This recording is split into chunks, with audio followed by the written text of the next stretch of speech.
විශ්ව ශක්ති දහම් YouTube චැනලය වෙත ඔබ සාදරයෙන් පිළිගන්නවා.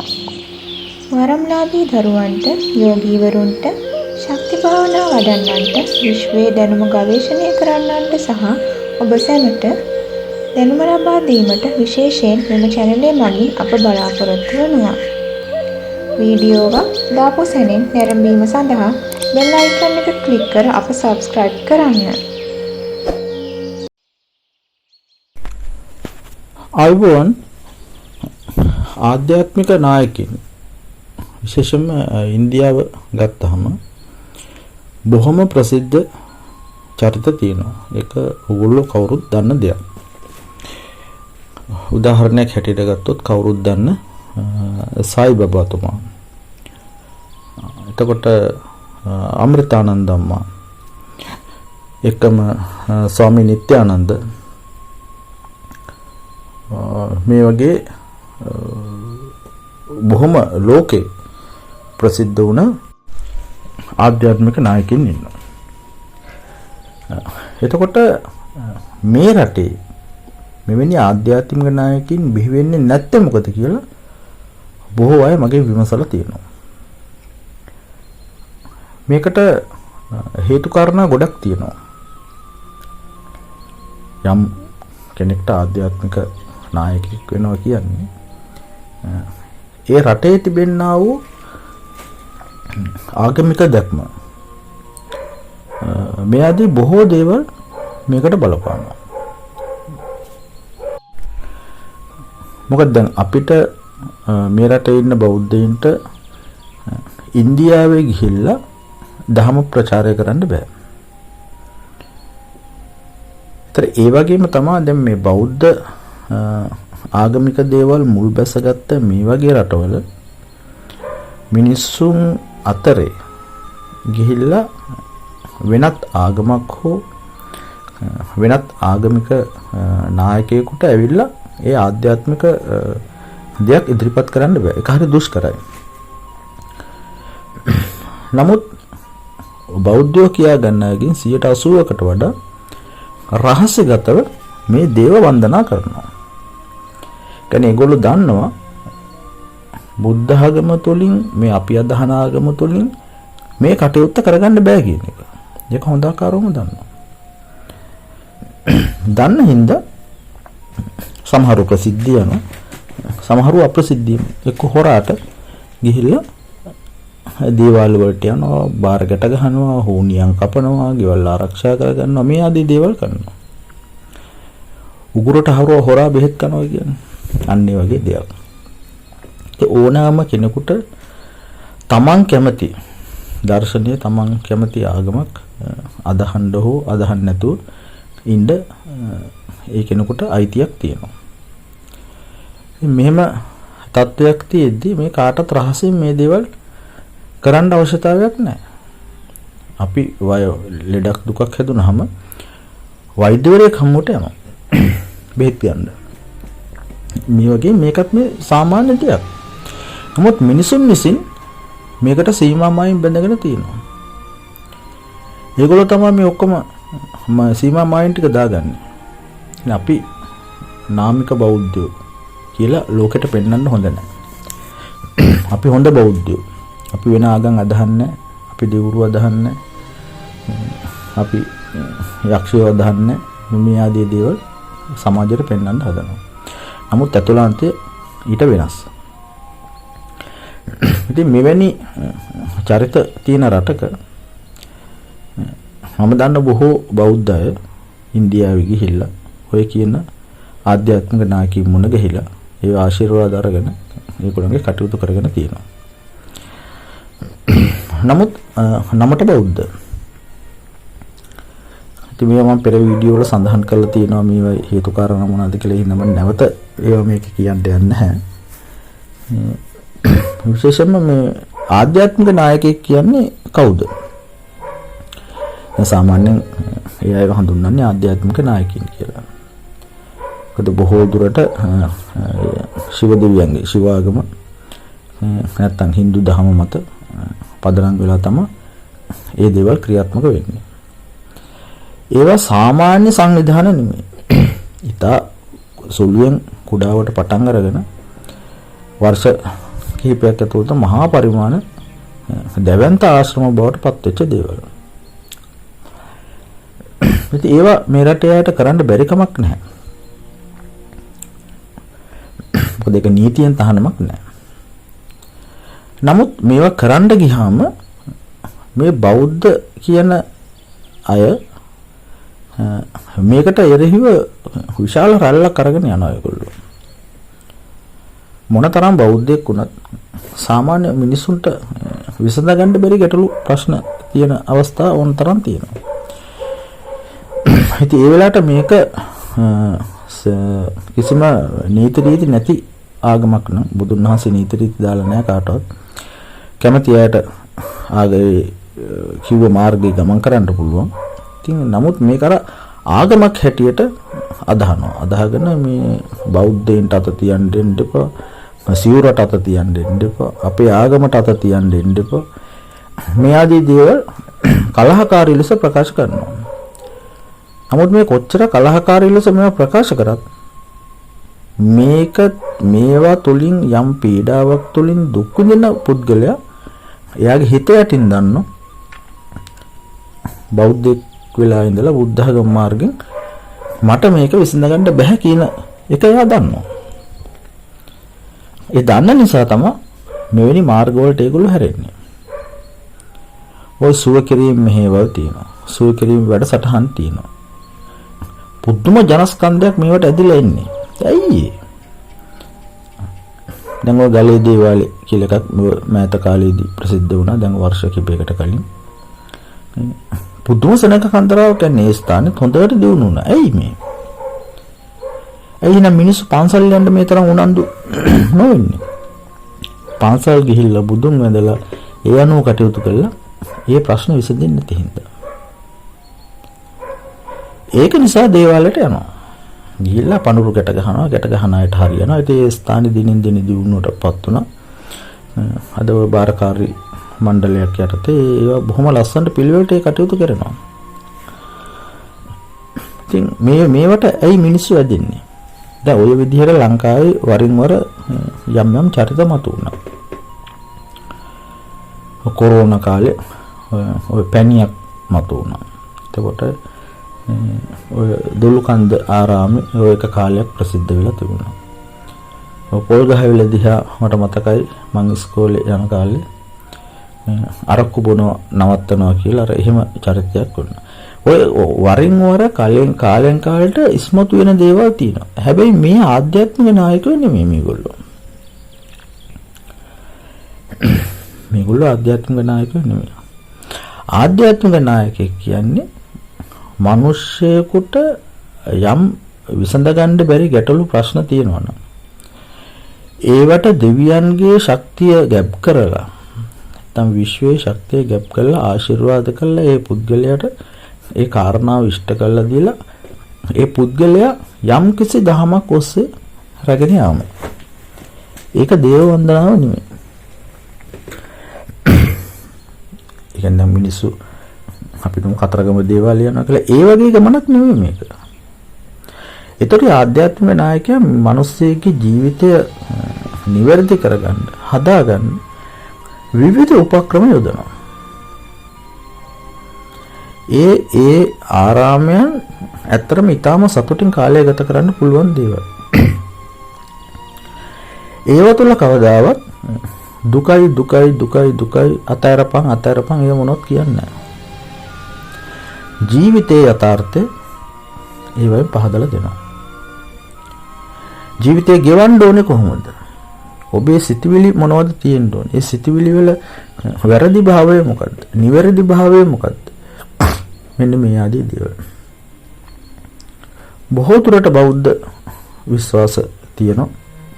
මොකක් හරි දෙයක් වුණාම මගේ පෙර කර්මය. ඔක තමයි හිතන්නේ. මොකක් හරි දෙයක් ප්‍රශ්නයක් ගැටලුවක් හෙඩක් රෝගයක් හරි දෙයක් මතුවුනහම කියන්නේ පෙර කර්ම. ඒගොල්ලන්ට විසඳුම හොයාගන්න බැරි වුණාම පන්සල් වල හාමුදුරුවෝ පවා කියන්නේ පෙර කර්ම ඉතින් ඕවා ගෙවන්න ඕනේ. ඊට පස්සේ මනුස්සයගේ මනස සම්පූර්ණයෙන්ම කඩලා දානවා. කඩා වැටෙනවා මනුස්සයගේ මනස. ධෛර්යය කියන එක නැති වෙනවා. ඇයි? කර්මයට යට වෙලා ඉවරයි. උත්සාහය කියන එක නැති වෙනවා. ඇයි කියන්නේ? කර්මයේ අභිභව යන්න කාටවත් බෑ. ඒක නිලුවට දාලා තියෙන්නේ. කර්මයේ අභිභව යන්න කාටවත් බෑ. කර්මය තමයි බලවත් මේක. ඒතර මිනිස්සයාට ඔයාගේ කර්ම දෝෂයක් පෙර කර්මයක් නිසා මේක උනේ කිව්වහම ඒ මිනිස්සයාගේ මානසික තත්ත්වය, උත්සාහය, ධෛර්යය කියන එක බිඳුවටම කඩා වැටෙනවා. ඊට පස්සේ යාර ආමිස පූජාවන් කරනවා, භාවනා කටයුතු කරනවා නම් ඒවත් කරනවා, මෛත්‍රී භාවනා අරක මේක කරලා මහා දුක් අන්තරාවකින් තමයි ජීවිතේ ඉදිරියට අරන් යන්නේ.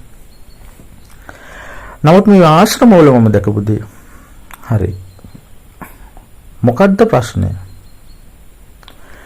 කියනවා මේ මගේ මතු භවය, මතු උපදින ආත්මයට මේ පින් මම එක්රස් කරන්නේ. මේ ආත්ම භාවයේ මට මෙහෙම ප්‍රශ්න තියෙනවා. ලෙඩ රෝග තියෙනවා, ආර්ථික ප්‍රශ්න තියෙනවා. මේ දේවල් තියෙනවා. උපදින මතු භවයේ මේ සියල්ල අහෝසි වෙන්න කියලා හිතාගෙන තමයි මම මේ පින්දහම් කරන්නේ. මේ කියන්නේ මොකද්ද?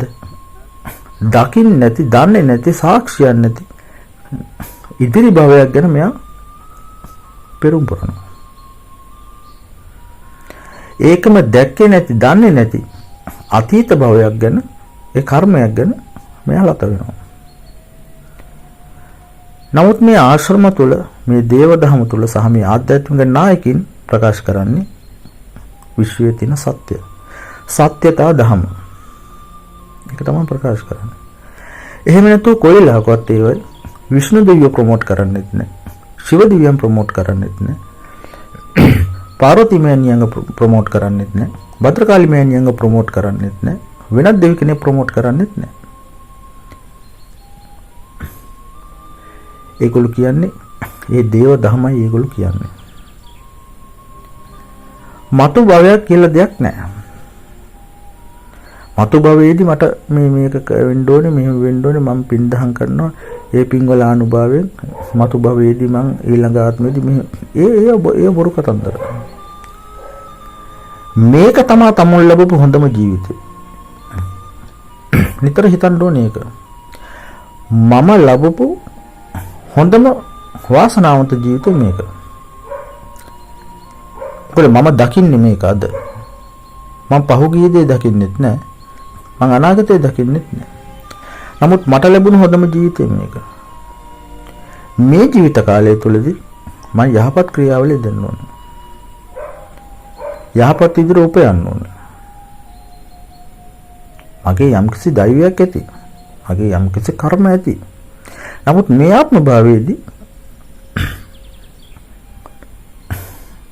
මම ඒ වැරදි කිසිවක් නොකර යහපත් ක්‍රියාවලිය මම කල් ගෙවනවා. ඒක තමයි සතුට කියන්නේ. එතන තමයි සතුට කියන එක උපදින්නේ. ලද දෙයින් සතුට වීම කියන්නේ ඒක.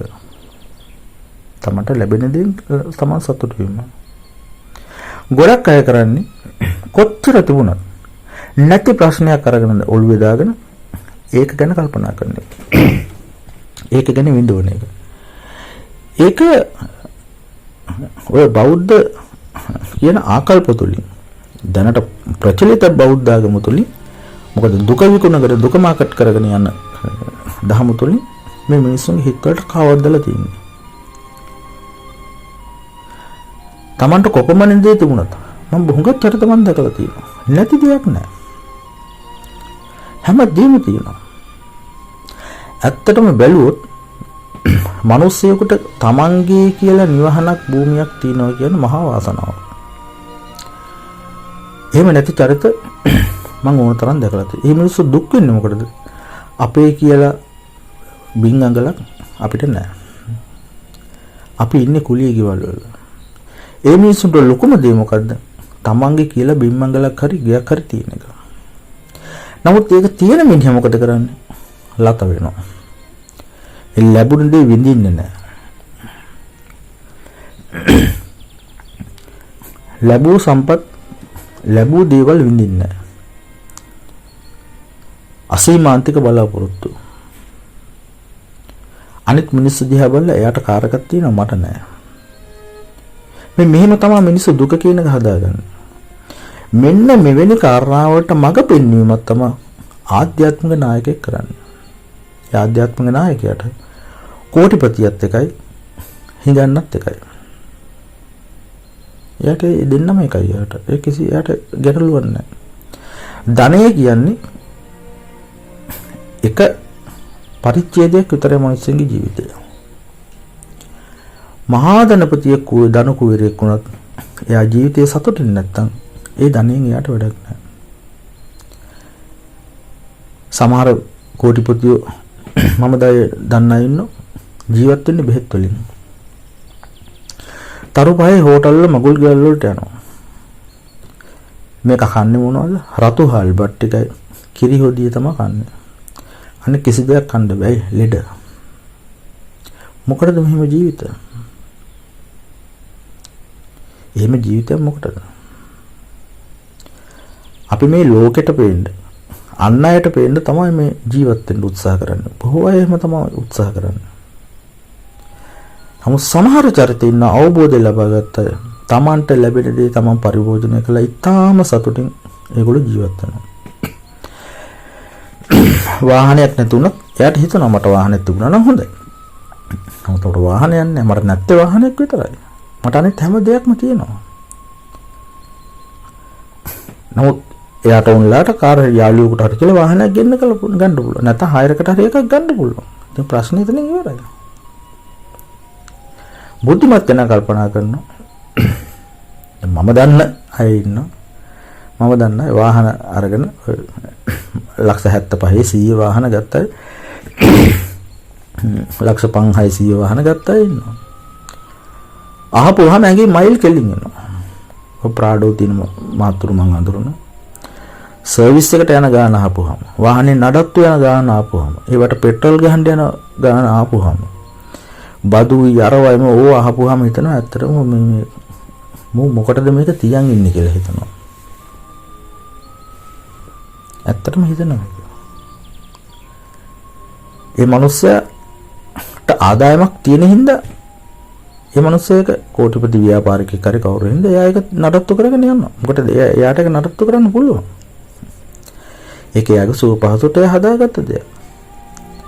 නමුත් ඒක ඒ මනුස්සයාට හිරිහැරයක් නෙමෙයිද? ඇත්තටම හිරිහැරයක්. අනවශ්‍ය වේදමක්. නමුත් එයා ඉන්න ආර්ථික තත්ත්වය අනුව එයා ගත කරන ජීවිතය අනුව එයාට ඒක ගැලපෙනවා. හැමෝටම මේක ගැලපෙන්නේ නැහැ. දැන් මට කවුරු හරි ලක්ෂ 500 කට වාහනයක් ගියලා නිකන් දීලා ගියත් මම කියන අම්මේ අරගෙන ඵලයන් ලක්ෂ 500 මට දීලා උඹ වාහනේ අරන් ඵලයන්. එයි මට ඒක නඩත්තු කරන් ජීවත් වෙන්න බැරි බව මම දන්නවා. මම එහෙම කෝටිපති ව්‍යාපාරිකයෙක් නෙමෙයි. එහෙනම් මම දන්නවා මට මේක කරන්න බෑ කියලා. සාමාන්‍ය තියෙන වාහනයක් මට නඩත්තු කරගන්න පුළුවන් කන්න කමන්නේ. ඒතර මට ඒක නඩත්තු කරගෙන සාමාන්‍ය විදිහට මට ජීවත් වෙන්න පුළුවන්. දැන් මම දන්න ගොඩක් ගෙවල් තියෙන ඔය ඇල්ටෝ අරෝමියෝ ඔය ලක්ෂ 12 15 වාහන මිනිස්සු ගෙදර තියාගෙන ගෙදර පවුලේ ගමන් බිමන් තියාගෙන ඒක කමන්නේ. ඒක ඒගොල්ලන්ට දරා ගන්න පුළුවන්. ඒ මිනිස්සුගේ ජීවිතවලට දරා ගන්න පුළුවන් ඒ යන විදම්. මෙන්න මේවා තමයි ආධ්‍යාත්මික නායකයෙක් විසින් මිනිස්සුන්ගේ මනස හදන්නේ මේ විදිහට. එයා මිනිස්සුන්ගේ මනස හදන්නේ. එහෙම නැතුව ඔය අමෘතානන්ද අම්මා එහෙම නැත්නම් ස්වාමී නිත්‍යානන්ද සායිබබා වෙන්නේ වෙන දේව දහමක් ඒ කියන්නේ අර දේවාලයක් කෝවිලක් කරනවා නෙමෙයි ඒගොල්ලෝ. නමුත් දෙවියන් අධිම ඒගොල්ලෝ කරනවා. ශිව දෙවියන් අදහනවා ඒව අභිෂේක කටයුතු කරනවා. ඒ දේවල් ඒගොල්ලෝ ප්‍රමුඛත්වය දීලා කරනවා. නමුත් එතනට මිනිස්සු යන්නේ පූජා පවත්වන්න නෙමෙයි. දේශනා අහන්න යන්නේ. ඒ තමන්ගේ ජීවිතය ගොඩනගා ගන්න දේශනාවන් අහන්න යන්නේ. එතනට යන ගොඩක් අය ඔළුව හදා ගන්නවා. යථාර්ථය අවබෝධ කරගන්නවා. මොකද දෙවියන් අදහලා මොනවත් දෙවියන්ගෙන් ලබා ගන්න යනව නෙමෙයි. නමුත් එතන ඉන්නේ ආධ්‍යාත්මික නායකයා යම් යම් හාස්කම් කරන්න පුළුවන් කෙනෙක්. දවසට ලක්ෂයක් ඇවිල්ලා හිටියත් ඒ ලක්ෂයටම ආශිර්වාද කරලා ඒ කටයුතු කරලා දෙන්න එයාට හැකියාවක් දෙවියන්ගෙන් ලැබිලා තියෙනවා. දෙවියන්ගේ වරදානයක් වරප්‍රසාදයක් ඒක. ඔය සායි බබා වගේ අය ඒ වගේ හාස්කම් කරපු අය. ස්වාමී නිත්‍යානන්ද, ඒතර අමෘතානන්ද අම්මා මේ හැම කෙනෙක්ම මේගොල්ලෝ එතනට කෝවිලක් හැටියටවත් දේවාලයක් හැටියටවත් ජනතාව ගෙන්නව ගන්නව නෙමෙයි. මිනිස්සුන්ට නිසි දහම කියලා දෙනවා. මිනිස්සුන්ගේ ප්‍රශ්න වලට තියෙන නිසි උත්තර ඒගොල්ලෝ මිනිස්සුන්ට ලබා දෙනවා. මිනිස්සුන්ට ඕනේ ඒක. මිනිස්සුන්ට ඕනේ අන්ධකාරයෙන් ගැලවෙන්න. බෞද්ධ ආගම උනත් අන්ධකාරයෙන් වැහිලා නම් මිනිස්සු පින් හම්බ වෙනවා කියලා හැමදාම ඕන මාසයක් දෙකක් මිනිස්සු බෝධි පූජා කරයි දානමාන දෙයි. ඒකේ ප්‍රතිඵලයක් නොලැබුණොත් අන්තිමට හාමුදුරුවෝ කිව්වොත් ඕව අපේ කර්ම මහත්ය මේ ආත්මෙත් ඔය දානමාන දීලා ඔය දේවල් කළෙවිල්ලා ඔය කර්ම දුර කරගන්න මතු උපදින ආත්මය සුවපත් කරගන්න කියලා කිව්වට මොලයක් තියෙන එකෙක් ඒක අහන්නේ නැහැ. උට මොලයක් තියනවා නම් ඌ ඒක අහන්නේ නැහැ. ඒ වැහුව පරණ මිනිස්සු ආච්චිලා සීයලා ඒ වගේ අය ඒව අහනවා. ආගම කියන්නේ ආගමණයෙන් ආපු දේ. අපේ තාත්තා බෞද්ධ, ආච්චි බෞද්ධ, සීයා බෞද්ධ, එතන මාත් බෞද්ධ. පන්සල් වල හදලා තියෙන සිස්ටම් එකක්. ඒ සිස්ටම් එකේ තමයි මිනිස්සු යන්නේ. පන්සල් යන්න ඕනේ. පහන් පත්තු කරන්න ඕනේ, වල් පූජා කරන්න ඕනේ. මේවා තමයි අපින. එහෙම තමයි මිනිස්සු හිතන්නේ. නමුත් ඒවා මිනිස්සුන්ට ප්‍රතිඵලයක් ලැබෙන්නේ නැති වුනහම මිනිස්සු වෙනත් විකල්ප වලට යොමු වෙනවා. ඒක නවත්තන්න බෑ. ඇත්තටම බුදුදහම නිර්මාණය කළා තියෙන්නේ ඒ දේවල් වලට නෙමෙයි. කෙනෙක්ගේ නිර්වාණය පිණිස තමයි. බුදු කෙනෙක් දේශනා කරන්නේ නිර්වාණය පිණිස යන මාර්ගය. ශුන්‍යත්වයට යන මාර්ගයෙන් ගිහිල්ලා මිනිස්සුන්ගේ තියෙන සාමාන්‍ය ප්‍රශ්න ගැටළු විසඳන්න බෑ.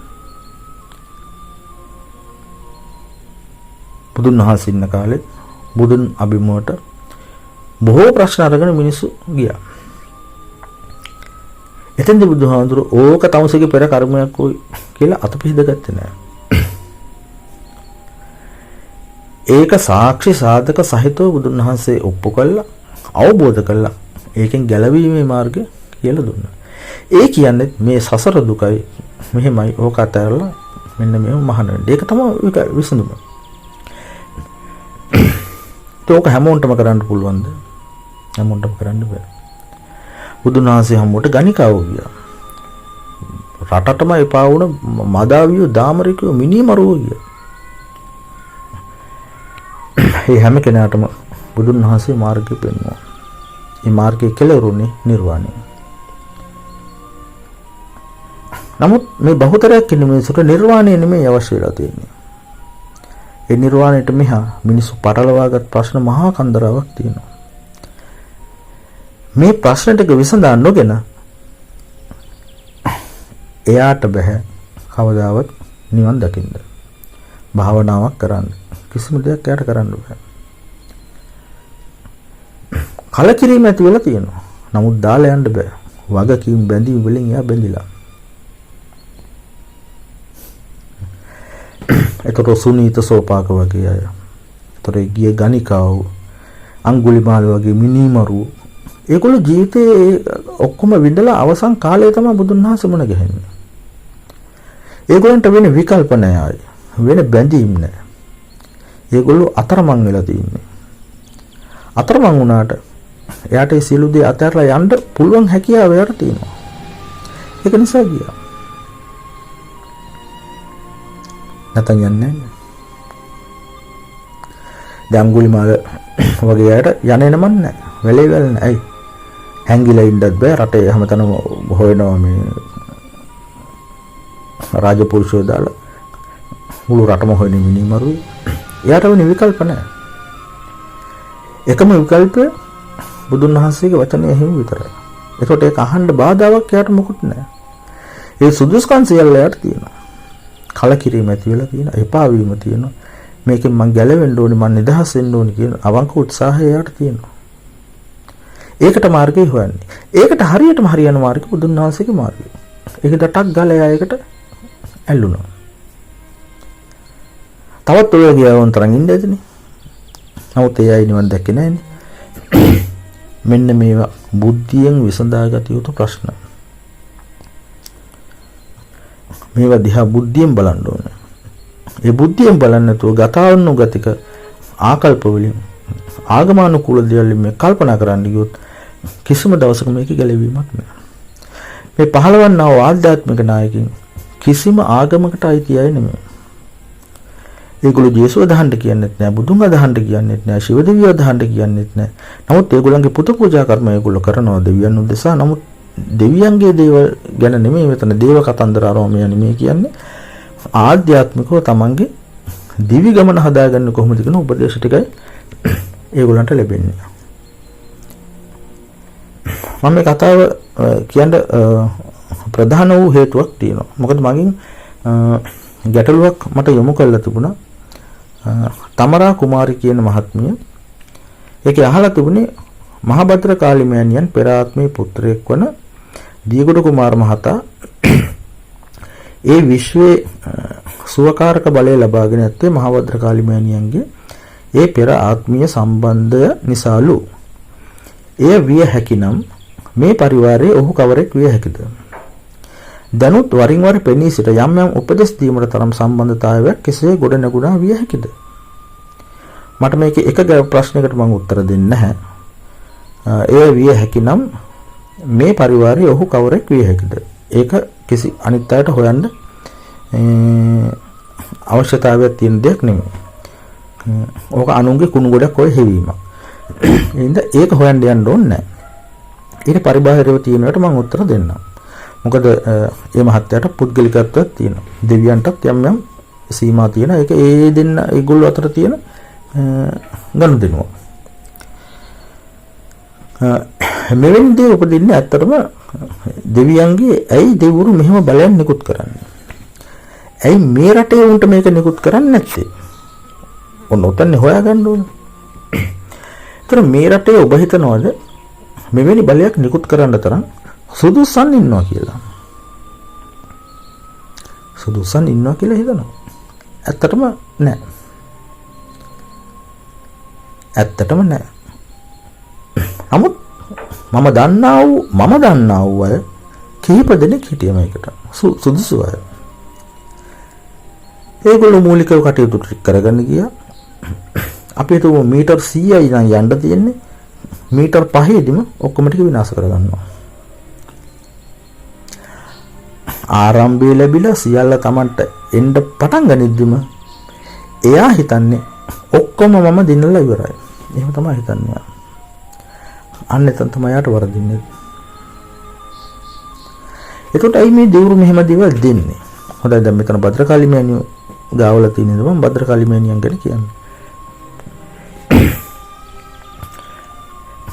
භද්‍රකාලි මෑණියන්ගේ භද්‍රකාලි මෑණියෝ කියන්නේ ඔය හැම දෙවි කෙනෙක්ම ධානා භාවනා සුවයෙන් ඉන්න අය. මේගොල්ලෝ මේ භාවනා කිරීමෙන් නැත්නම් මේ ධානය වැඩි වීමෙන් දේව ශක්තියින් පිටාර ගැලීමකට ලක් වෙනවා. එතන ශක්තිය ඉහළට යාමකට ලක් වෙනවා. එහෙම නැත්නම් තවත් අංශයක් තියෙනවා පරිවාරයෙන් ඉහළට යන්නා වූ ඒ කියන්නේ පරිවාරයේ වැඩි වෙන්නා වූ තැන් තියෙනවා. ඒකට තමන්ට පාලනය කරගන්න පුළුවන් දරන්න පුළුවන් සීමාව මෑණියන් දන්නවා. ඒතර මෑණියන් කල්පනා කරනවා මේ බල ප්‍රධානය කාට හෝ කළ යුතුයි. අපි දැන් භද්‍රකාලි මෑණියන්ගේ තියෙන ශක්තිය නම් භද්‍රකාලි මෑණියෝ හිතනවා දැන් මේක මගේ පිරෙලා තියෙන්නේ. තවත් ගියොත් මේක පිටාර යනවා. මේක මිනිස්සුන්ගේ සුභසිද්ධිය තක මම මේකට මේ බලය දෙන්න සුදුසු කෙනෙක් හොයන්න ඕනේ. ඒතර එහෙම සුදුසු කෙනෙකුට මේ පරිත්‍යාගය මෑණියන් කරනවා. මේකෙත් කාණ්ඩ බොහොමයක් තියෙනවා. කාණ්ඩ 10කට අධික ප්‍රමාණයක් තියෙනවා. මේ කාණ්ඩ 10න් එකකින් දෙව්රුවේ බලය ආධ්‍යාත්මික නායකයෙක් හැටියට අදාළ පුද්ගලයාට යොමු කරනවා. ඊට පස්සේ එයාලව සිය දහස් සංඛ්‍යාත අයට ආශිර්වාදේ මෑණියන් විසින් ලබා දෙනවා. ඒකට මෑණියෝ උපයෝගී කරගන්නවා තමන්ගේ පිටාර යන්නා වූ පරිවාරය. පරිවාරය වැඩි. එතකොට තමන් ළඟ තියාගන්න පුළුවන් කෝටියක් නම් කෝටිය පැනලා 50000 ලක්ෂ 1 2 යනකොටම මෑණියෝ දන්නවා මේක විසිරවන්න ඕනේ දැන් කියලා. මොකද මේක දරාගෙන ඉන්න බෑනේ. ඒතර මේක බෙදලා දාන්න ඕනේ. ඒතර ලංකාවේ දේවාල කීයෙන් කීයක් තියෙනවා. මේවයිත් ගාල් කරලා තියෙනවා. ඒ තව කොහෙද දාන්නේ? ඇමරිකාවට යවන්නද? නෑ. ඒ ඉන්න රටේ මේක බෙදලා දෙන්න ඕනේ. ඊට පස්සේ මේකට සුදුසු කෙනෙක් මෑණියෝ හොයනවා. හොයලා එයාට මේ පරිත්‍යාගය මේ ප්‍රධානය එයාට දෙනවා. ඒක රැක ගැනීම නැතිවීම හෝ ඒක යාගතේ තියෙන වැඩක්. හැබැයි මම දන්න කිසිම කෙනෙක් නම් මේක රැකගත්තේ නැහැ.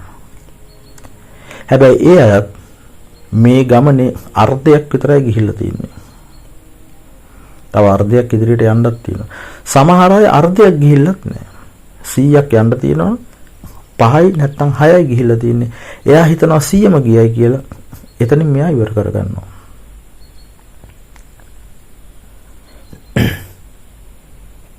මේක තමයි මෙතන වෙන්නේ. ඉතින් මේ ආධ්‍යාත්මික නායකෙක් බවට පත් වීමට සුදුසුකම් සපුර ගන්න ඕනේ.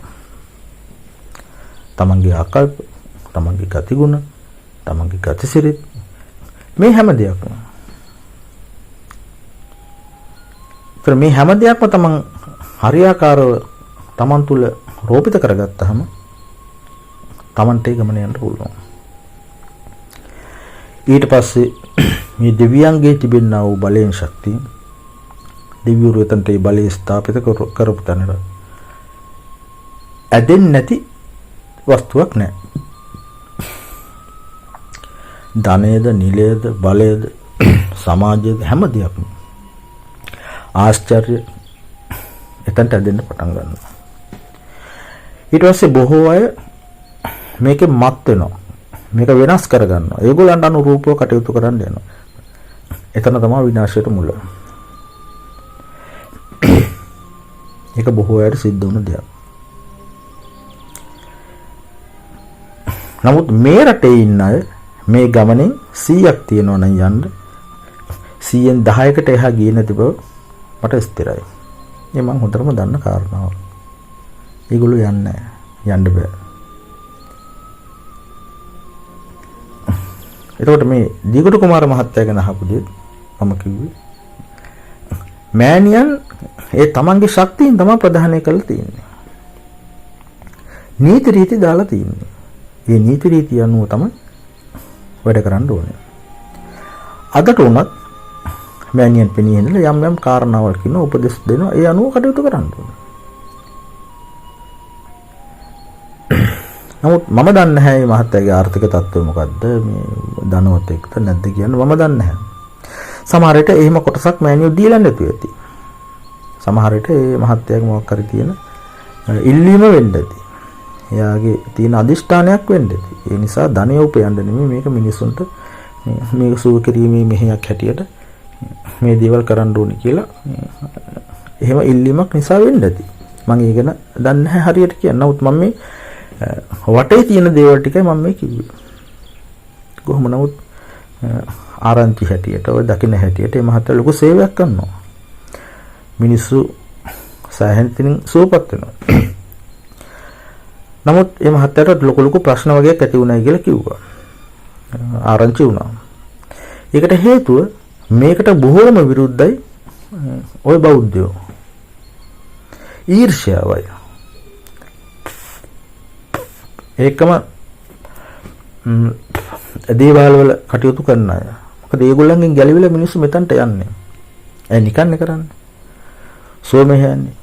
ආශිර්වාද ලබා ගන්න පුළුවන්. ඒ මිනිස්සුන්ගේ කැමැත්ත. ඉතින් ඒ වගේ පිරිස් මේ රටේ වැඩි. එතකොට ඒ වගේ මහත්යෙක් මේ රටට බිහි වුණාම ඒ මනුස්සයාට පහර ගහනවා වැඩි. හැබැයි ඔළුව බේරන් මේ මහත්තයා ඉන්නවා. ඒ මොකද කාවත් ආශ්‍රය කරන්න යන්නේ. කාගෙන් සල්ලි මේ මිල මුදල් ගන්න යන්නේ. මිනිසුත් එක්ක එකට කණ්ඩ බොණ්ඩ යන්නේ, ගැටෙන්න යන්නේ. එයාගේ කාරණාව කරා ආශිර්වාද කරා එයා එතනින් ඉවත් වුණා. ආශ්‍රයට යන්නේ නැහැ කාවවත්. ඒකින්ද ඔළුව බේරගෙන ඉන්නවා. ශිෂ්‍යෝ ටිකක් හදන්න පටන් ගත්තා නම් නැත්නම් මොක්කු හරි ටිකක් ලං කරගත්තා නම් නැති පද ටිකක් ওই මනුස්සයරත් අහගන්න පුළුවන්. ඊට පස්සේ එක්ක කෙලින්ම ඉස්සෙල්ලාම ඉස්සර වෙන්නේ ලිංගික ඉරිසියාව. ඒක තමයි ඉස්සර වෙන්නේ. ඊට පස්සේ මෙච්චර ගෑනුවෙක් හිටියා, අච්චර ගෑනුවෙක් හිටියා. ඒක ගෑනුම බොරුවට කියනවා මාත් එක්ක මෙහෙම වුණා, මට මෙහෙම කිව්වා, මට මෙහෙම කතා කරා. ඔය වගේ කතන්දර. ඒ හින්දා වෙන්න තියෙන්නේ තාලෙන්ට මෑනියොම නීතියක් දාලා එන්න තියෙන මහත්තයා මිනිස්සුත් එක්ක මේ ගැටෙන්න යන්නේ නැත්තේ. ඉතින් මේ තමර මහත්මිය ආපු ගැටලුවට මම මේ උත්තර දුන්නේ. එහෙනම් මේ මහත්යත් ආධ්‍යාත්මික තලයේ ඉන්නේ නායකයෙක් තමයි. නමුත් එක්තරා කාණ්ඩයක්. එතුමත් ඔය යම් දේශනාවන් කරනවා මම අහගෙන ඉඳලා තියෙනවා. ගොඩක්ම මම අහන්නේ නැහැ. ඔය හැමෙන් ඔය YouTube එක යනකොට අතරින් පතර මම දැකලා තියෙනවා. අතරම මේ දහමක් දේශනා කරන්නේ. තමන්ගේ ජීවිතය සාර්ථක කරගන්න කොහොමද මේ දේවල් කරගන්න ඕන කියලා උපදෙස් ටිකක් ඒ ලබා දෙන්න. ඒ උපදෙස් ලබා ගැනීමේ තරම් සුදුසු මානසික තත්ත්වයක් ඉන්න අය ඇති. සුළුතරයක්. බහුතරයක්ම අනිත් පැත්තට තමයි ඉන්නේ. දැන් ඉන්දියාවේ වෙනස්. ඉන්දියාවේ බහුතරයක් ඒක පිළිපදිනවා. සහ ඒ ආශ්‍රම හොයාගෙන ඉන්න විදේශිකයන් ඇමරිකාවෙන් යනවා, ඕස්ට්‍රේලියාවෙන් යනවා, ලංකාවෙන් යනවා. ඒ ඔක්කොම බහුතරයක්. නමුත් ඒ රටේ සුළුතරයක් ඉන්නවා. ඒත් අර ආශ්‍රම වලට මඩ ගහනවා. ගෑනු ප්‍රශ්න දානවා, අරව කියනවා, මේවා කියනවා, කකුඩු ගහනවා කියන ගෑනුත් එක්ක ඉන්නවා කියනවා. මේ নানা ආකාර දේවල් කියනවා. ඒ ඊර්ෂ්‍යාවට, කුහකකමට එක එක මඩ ගැසීම් තියෙනවා. හැබැයි ඒ සුළුතරයයි තියෙන්නේ. මොකද ඒ රටවල් ඔක්කොම Hindu ධර්මනේ තියෙන්නේ. ඒ හින්දා ඒ වගේ බාබාවරුන් ඒ වගේ අර යෝගීන් ඉන්න අයට ඒගොල්ලෝ හරි හුඟක් සලකනවා ඒගොල්ලෝ. දැන් මේ රටේ හාමුදුරුවන්ට තියෙන සැලකිල්ල තමයි ඒ රටේ යෝගීවරුන්ට මේ ඉන්න ඍෂිවරුන්ට භාවනා කරන අයට මේ ඒ අයට තියෙන්නේ. ඒ හින්දා මේ රටේ ප්‍රශ්නක් තියෙනවා උකට. මිනිස්සු දකින්න දැක්ම, මිනිස්සුන්ගේ ආගම්, රටවල තියෙන දේවල්, යන කාලය, විවිධ ගැටලු ඒවයි තියෙනවා. ඒ අනුව තමයි ඉතින් ඒවා උඩ පහත යන්නේ. නමුත් මේ රටේ වගේ තැනක වුණත් ආධ්‍යාත්මික නායකයෙක් පහළ වුණොත් හරියට මිනිස්සු ටික පෙළ ගැසුණොත් මේ මිනිස්සුන්ට ලැබෙන ආශිර්වාද හරියොත් ඒ කටයුතු මේ වුණොත් මේ ඒ වගේ මේ ප්‍රසිද්ධත්වයටපත් වෙන්න බැරි කමක් නැහැ. එහෙම බැරි කමක් නැහැ. නමුත් මේ රටේ ඉන්නේ ආමුතුම සත්තු జాතියක් නේ. ලෙඩේ හොඳ කරලා ඔක්කොමත් කරුවාට ඒත් බැන යනවා. සල්ලි ගත්තේ නැතුව නිකන් කරත් බයිනවා, සල්ලි අරගෙන කරත් බයිනවා. ඒක මේ රටේ මිනිස්සුන්ගේ හැටියක්. ඒ වගේ මානසික තත්ත්ව තියෙන අය තමයි මේ ගොඩක් ඉන්නේ. මොකද මේගොල්ලෝ කාලාන්තරයක් තිස්සේ ඒගොල්ලෝගේ යන රටාව, ඒගොල්ලෝගේ ආකල්ප මේ හැමදේම ඉතින් මේවට බලපානවා. ඒගොල්ලන්ගේ මානසික තත්ත්වයේ බුද්ධිය මේ හැමදේම මේව තුළ තියෙනවා. ඒ හින්දා මේ මහත්මිය අහපු ගැටලුවට මම මේ පිළිතුරු දුන්නේ ලංකාවේ ආධ්‍යාත්මික නායකයන් පහළ වෙන්න බැරි කමක් නැහැ. පුළුවන් කරන්න වෙනවා. නමුත් දෙවියන්ට සුදුසුයි කියලා හැඟෙන කෙනෙක් තවම නැහැ. 4 දෙනෙක් හිටියා. ඒගොල්ලෝ විසින් මේගොල්ලෝ නැති වෙලා ගියා. ඉතින් අනාගතය කොහොම වේද කියන මම දන්නේ නැහැ. එක දෙයක් දන්නවා, මෙහෙම බල ප්‍රදානට සුදුසන් නැත්නම් දියුරු කරන්නේ ඒක වෙනත් දේශයකට හරවන එක. ඉන්දියාවට හරි වෙන කොහෙට හරි දියුරු කැමති තැනකට ඒක හරවන එක. ඒගොල්ලන්ට මේ ලංකාව, මේ ඉන්දියාව ඒවා අදාළ නැහැ දියුරුන්ට. මනුස්ස වාස කොහෙත් එකයි. මිනිස්සු රටවල් බෙදාගෙන දඟලුවට දියුරු රටවල් බෙදාගෙන දඟලන්නේ නැහැ. දෙවිවරුන්ගේ බල කේන්ද්‍ර තියෙන ස්ථාන වල දෙවිවරු අදාළ කරුණු කාරණා දෙවිවරු කරනවා. ඉතින් මේවයි බිහි වෙන්න බැරි කමක් නැහැ. නැත්නම් ඉතින් ඉන්දියාවෙන් ඉඳන් මෙහි ආපු කෙනෙක් හරි ඒ කටයුතු ආරම්භ කරගෙන යයි. සමහරවිට මේ රටේ සුසුව නැත්නම් ඉන්දියාවේ කෙනෙක්ට ඒ ශක්තිය දීලා ඒ කෙනා ලංකාවට ඇවිල්ලා එහෙම කටයුතු කරගෙන යයි. නමුත් එහෙම කරන්න බැරිකම තියෙන්නේ මේ බෞද්ධ විරෝධී ඉන්නෝනේ. බෞද්ධ හරියට කුලප් වෙනවා මේකට. දැන් උදාහරණයකට හිතන්න දැන් ඉන්දියාවේ ඉඳන් කවුරු සාමි කෙනෙක් ලංකාවට ඇවිල්ලා ආශ්‍රමයක් හදන් කරන්න කිව්වොත් කරන්න හම්බෙයිද? කරන්න හම්බෙන්නේ නැහැ. අර ඒ වගේ ගැටලු සහගත දේවල් තියෙනවා. ඊට පස්සේ ඒවත් එක සටන් කරන්න තරම් එයාට අවශ්‍යතාවයක් නැහැ. පන්සල් රකින බෞද්ධයෝ කඩපොළු අරගෙන එළියට බහලා මේ රණ්ඩු සරුවල් කරාට අර වගේ ආධ්‍යාත්මික ශක්තියක් තියෙන කෙනෙක් මේ දිවුරුන්ට කියලා යක්කු ධම්මල ගස්වල හුනියම් කරලා ඒව කරන්න යන්නේ නැහැ. ඒගොල්ලෝ ඉවත් වෙනවා. ඒක හරියන්නේ නැති බව දන්නේ හින්දා තමයි ඒව සිද්ධ වෙන්නේ නැත්තේ. ඒක තමයි මට මේ ප්‍රශ්නෙට දෙන්න තියෙන පිළිතුර. මම හරි ගැටලුවක් තිබුණොත් මට පාලින් කමෙන්ට් එකක් දාන්න නැත්නම් මගේ WhatsApp අංකය තියෙනවා. මට ඒකට මැසේජ් එකක් දාන්න මම ඒවට හැකි ලෙස පිළිතුරු ලබා දෙන්නම්.